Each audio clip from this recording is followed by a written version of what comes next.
It's 10 to 8 on Thursday morning. Myself, Matt and Glen are off down to London. It's the first trip kind of like in a post-COVID world, but the train has been cancelled, so we're on the next train.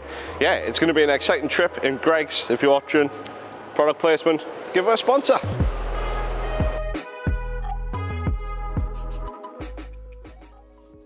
So we're off to London, but why do Canny always travel? Why are we happy to just jump in the car, jump on the train, or even hop in a plane and get out there and see people? We like to build real relationships. Sometimes we go out to places to win work, sometimes we go just to meet new people, and it works brilliantly for us. By being there in person, we get to build brilliant relationships, and that's the way it's always been for us. Customers are reminded to mind the gap between the train and... We are meeting a client that we've never ever met before, so that's exciting. We're going to go out for lunch, maybe get some pasta and pizza, and then back to their office to plan out the strategy, plan out their website launch, and plan out the rest of the year. We have arrived criminally early, obviously, so yeah, the restaurant looks a bit too posh to just sit and have a drink in, so we're going to go next door to Joe and the Juice. All soft drinks though, all soft drinks, we're on working time. Work time.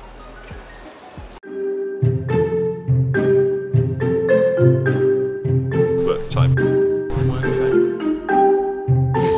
And it all started by accident, really. I was on my way to see the Foo Fighters in Manchester, and the work mobile started ringing. It was in my back pocket, and it was a guy from Japan, of all places. It was a British guy who'd moved out to America and then moved to a massive Japanese company. They were running an internal project to build a men's skincare product. And he wanted to invite us out to Tokyo at the other side of the world to talk about this project. But it wasn't a case of, if you come to Tokyo, we'll give you the project. It was, we like your work, we like your style, come and meet us and we'll see how it all goes.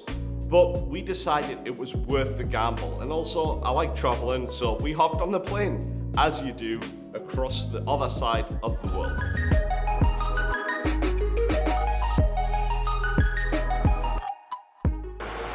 It's the end of a busy day in London. It's been boiling hot. Yeah, we've walked and walked and walked, but we've had our meeting. It went really well. We've done some touristy things. We've seen the palace, we've seen Big Ben, yeah. And now we're not going to the pub to wrap up the meeting. But yeah, it should be good.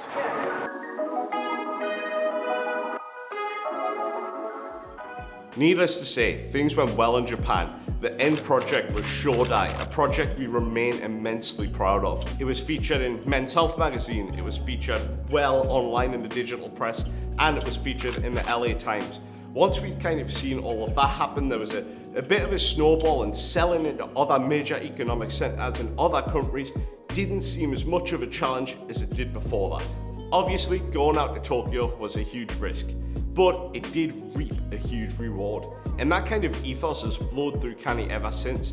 We are happy to take risks and make these relationships because the rewards kind of follow. We're happy to go and meet people. It's always great, and you always get a better partnership when we do things like that. So all of this happened in 2015, and we've been grabbing and taking these opportunities ever since.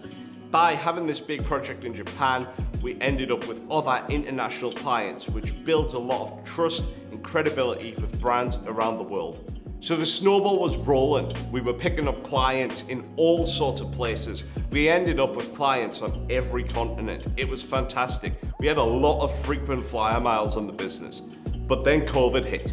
The world got used to Zoom, Teams, Skype, telephone calls and emails. But it's really not the same as meeting in person.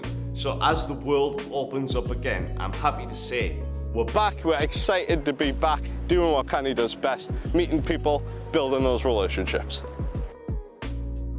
That's why Canny travel, that's why we do it without hesitation.